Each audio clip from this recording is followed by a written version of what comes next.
Dana Denha here, and this is Let's Watch with the Ann Arbor Film Festival.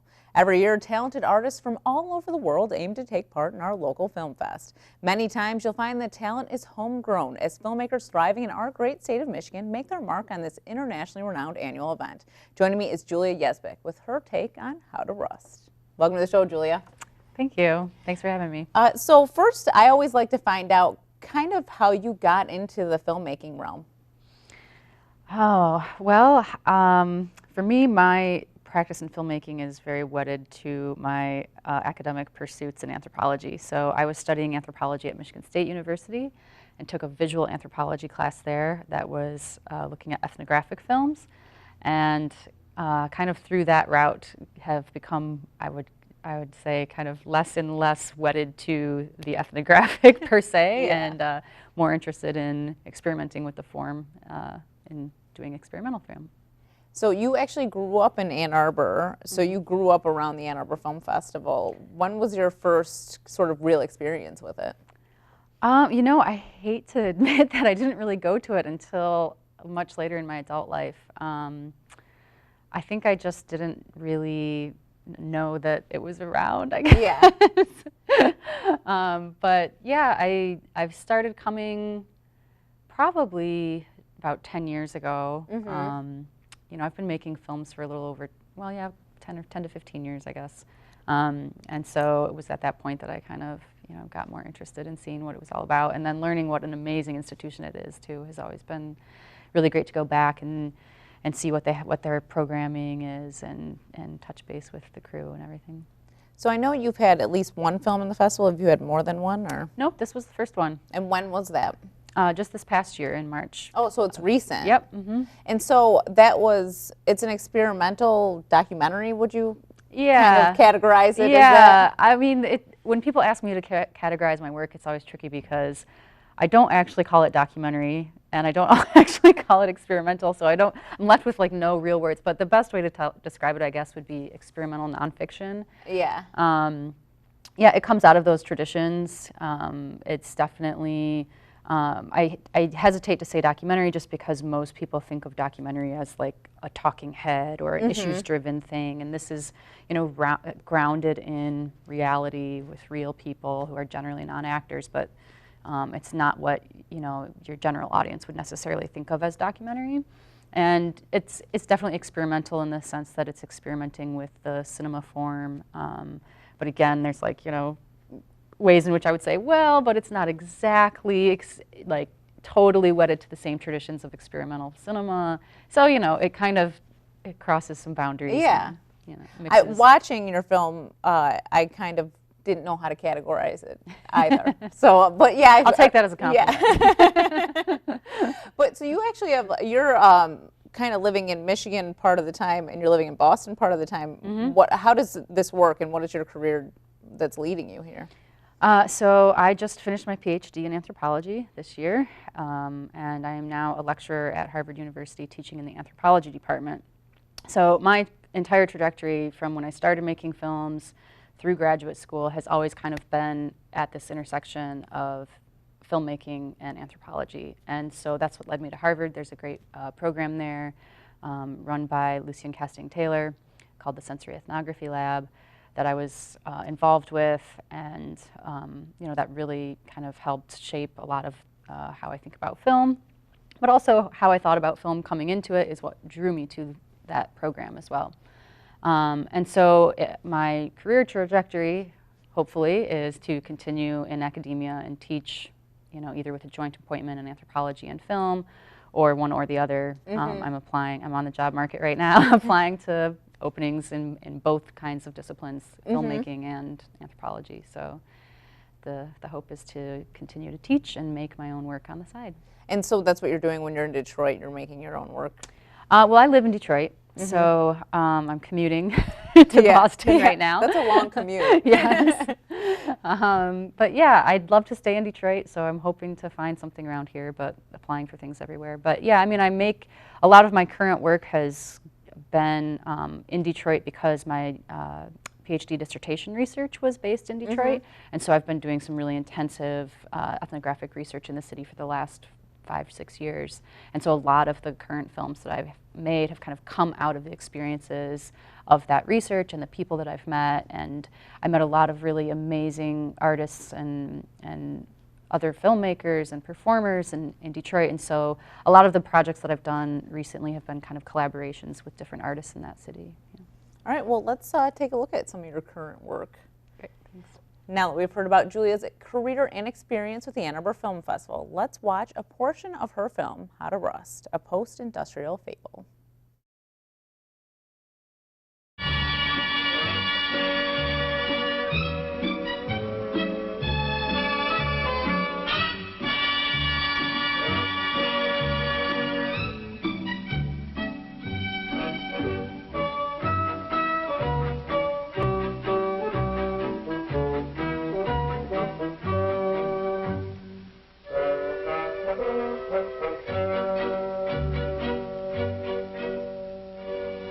His life was a paradox.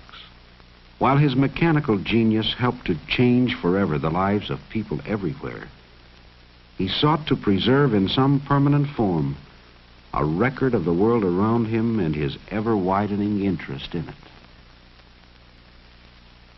He collected buildings the way others collect stamps and put them in a village where time stands still. He assembled acres of machines and put them under cover in a vast historical museum. And early, he discovered the astonishing capacity of the motion picture camera to document for all time whatever it saw when the crank was turned. We're a nation on wheels, and soon to take to the air. The dimensions of time and space are further diminished. A new age begins, and we move forward with it. Yet as we go, we preserve the past to mirror the accomplishments of those who have shown us the way to the future.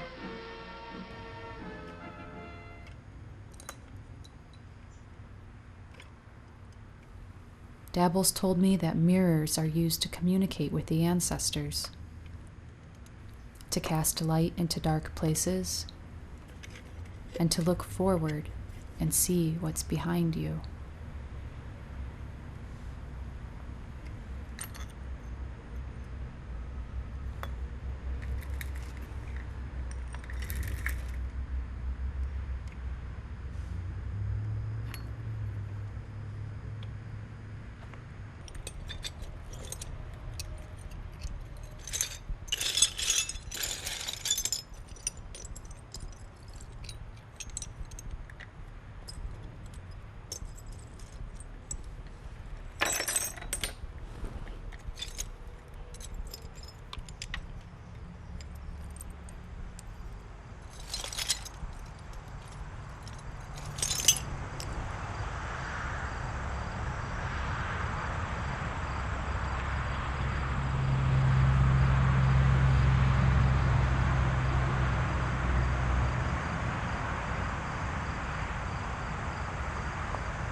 You can hear them always.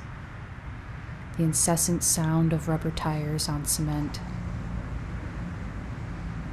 When the sun sets and the sky darkens, Dabble's African language wall refracts the light of thousands of automobiles passing on Ford Freeway.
Iron's history is linear.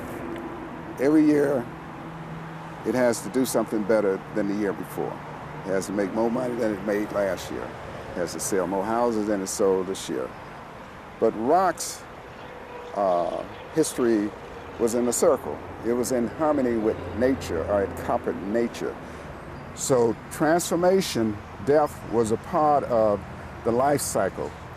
You were not concerned about whether or not you're going to go up or down after you die. You knew that you were going to become an ancestor, and you would be communicating with the people that you left behind.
Dabble's installation has harnessed the power of the Moloch.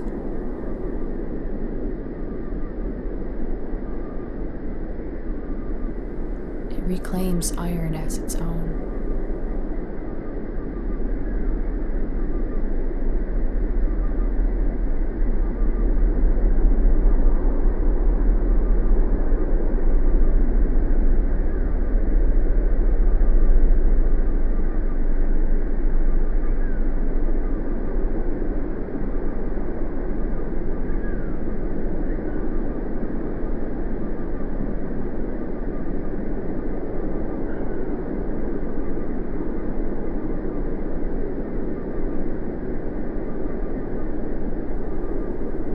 But iron will continue to rust. What new desires will it incite within us? What new histories will we write? What new stories will we tell?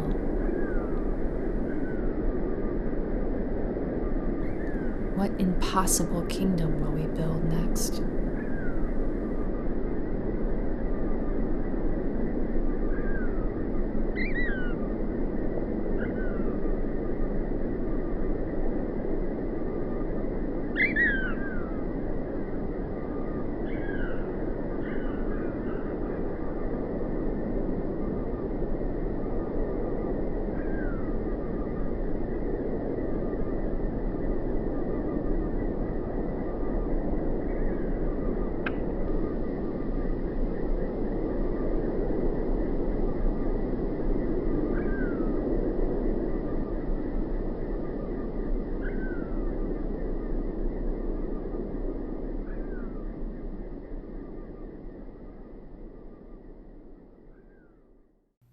To watch How to Rust in its entirety, visit a2gov.org/watchctn and click the Let's Watch with the Ann Arbor Film Festival tab. So, Julia, I'd like to have you, in your own words, kind of explain this idea that you came up with for How to Rust, and I think it was really based a lot on working with this artist, right? Yeah, so I had been working with Oluyabi Dabbles for, well, I was kind of spending a lot of time with him while he was working on his artwork as I was doing my PhD research. And this was really, I like to think of it as a collaboration. Dabbles, whenever I would ask his opinion about things, he would just say, just do whatever you want, just do whatever. So he was very easy to work with. But the real idea behind this is his. It comes from an installation piece that he has in Detroit that's called Iron Teaching Rocks How to Rust, which I encourage everyone to go and visit if you haven't been there yet. It's an incredible, incredible space. It's at kind of the intersection of I-94 and 96 in Detroit. And if you look on Google Maps or something, it's called Dabbles Gallery, I think. So if you go there, you can't miss it. But it's an incredible, beautiful space where he has really kind of poured his heart into his work there. And so the film was drawing from his project, and I take his metaphor and use that to structure the film around these kind of elemental forms that he weaves with this metaphor that he's working with. So the film is structured around iron, rocks, and wood as kind of three sections, and those elements figure in his telling of this kind of allegory that goes along with the installation piece.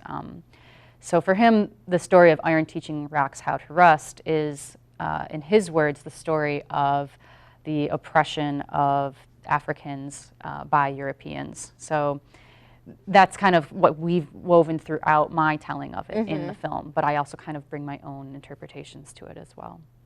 So is he still working on the installation? Is this like an ongoing? It is definitely ongoing. It's always changing. Yeah. That's kind of the impression I got watching the film, that he will just be working on this like infinity.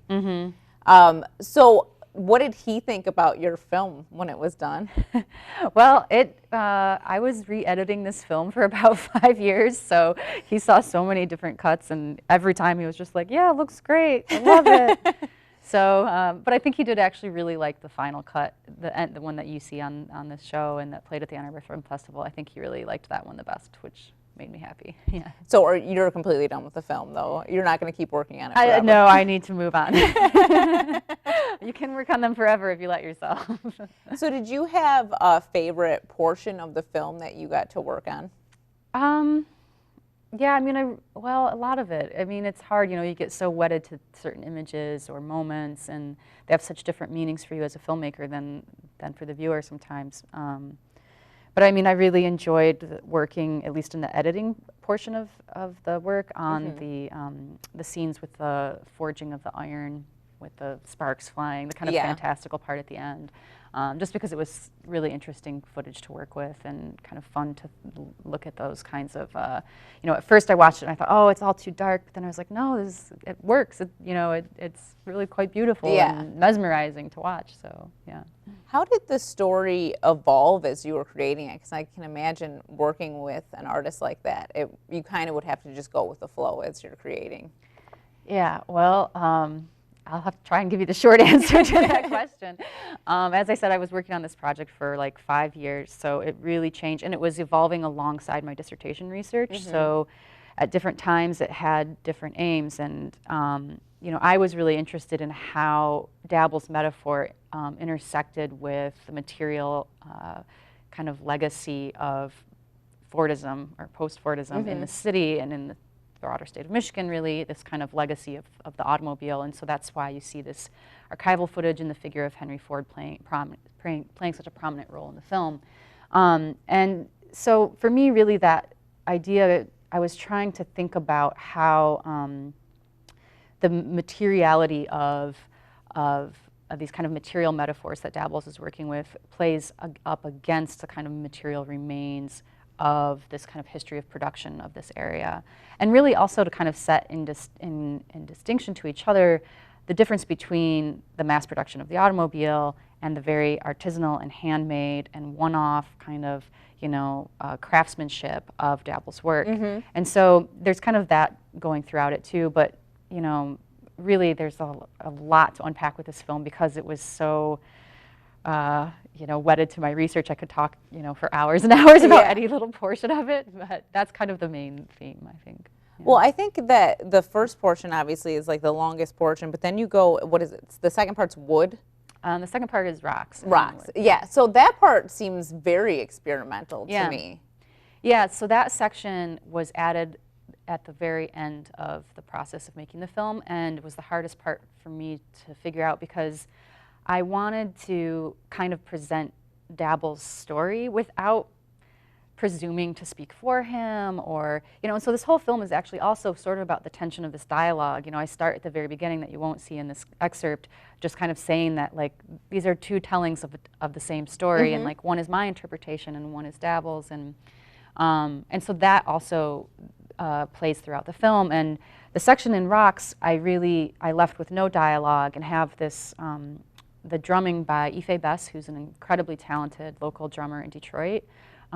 He did that score for that section, and I really wanted to kind of let that play out for a somewhat long period of time because to me it's speaking through the drums and it's telling Dabble's metaphors of his telling of this story in a way that like I couldn't really do just by putting it in my words. So, and also like I was thinking about this on the way here, the drums that Ife is playing, one of the drums that he plays is called a talking drum. And so it's kind of interesting because when you listen to them, they really are very melodic and they kind of speak in a way and kind of tell a story without words that I think really in the end was the best way that I could tell that story. It's very interesting to me to watch Dabble work.